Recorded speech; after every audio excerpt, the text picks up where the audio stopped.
With patch 13 being just under a week away, I thought I'd give my thoughts on my time playing the game, the gripes I'd had with it, and what I'm hoping for come patch 13 and beyond.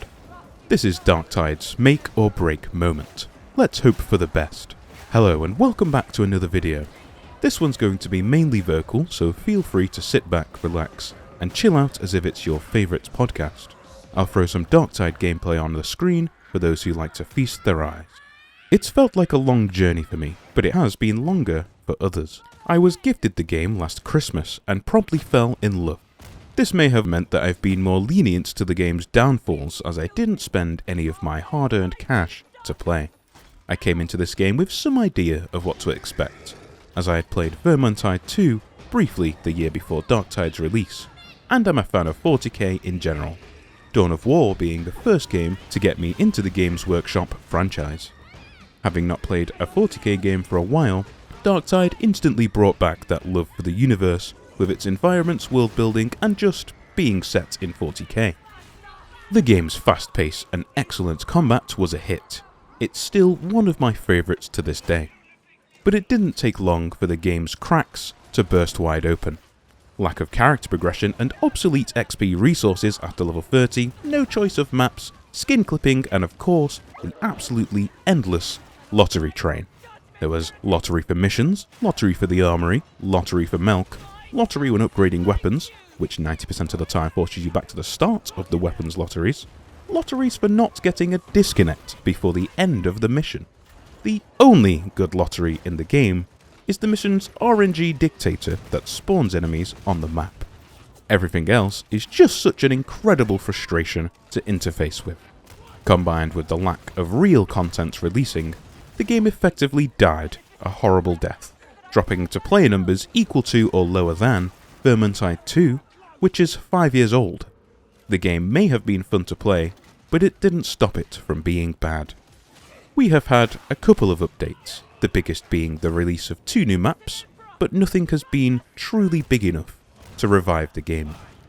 This puts the holy patch 13 in the position to make or break the future of Darktide.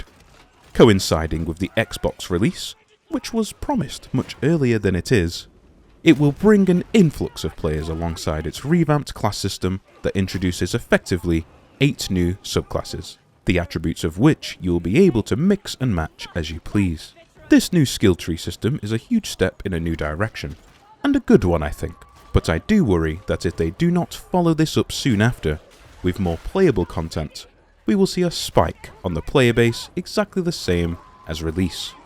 A huge influx, then nothing. We know there will be a lot of weapon balancing to come with the update, but that won't be enough to keep the game alive.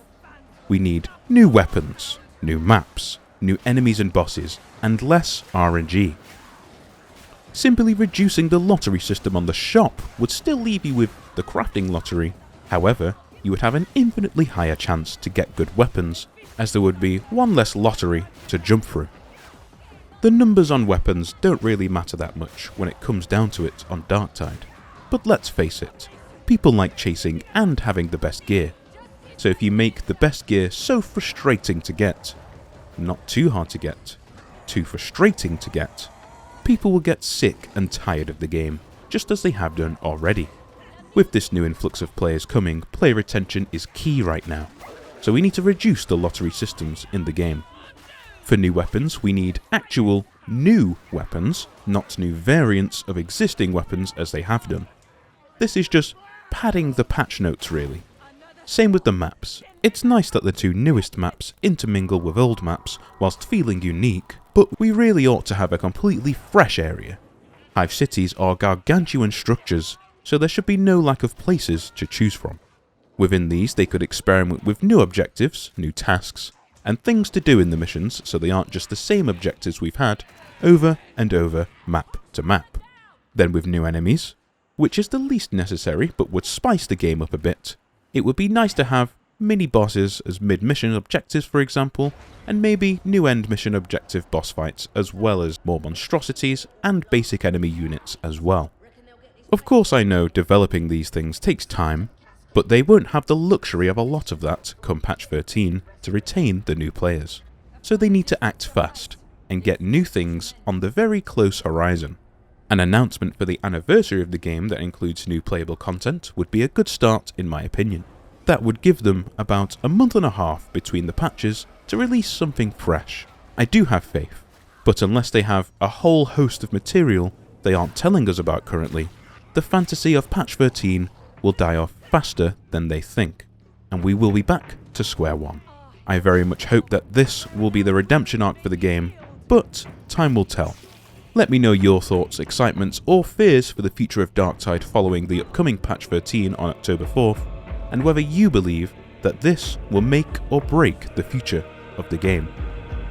Drop a sub and a like if you want to catch my coverage of the patch when it drops, which should help you keep informed on whether you should come back or spend the money to buy the game. And I'll see you on the next one.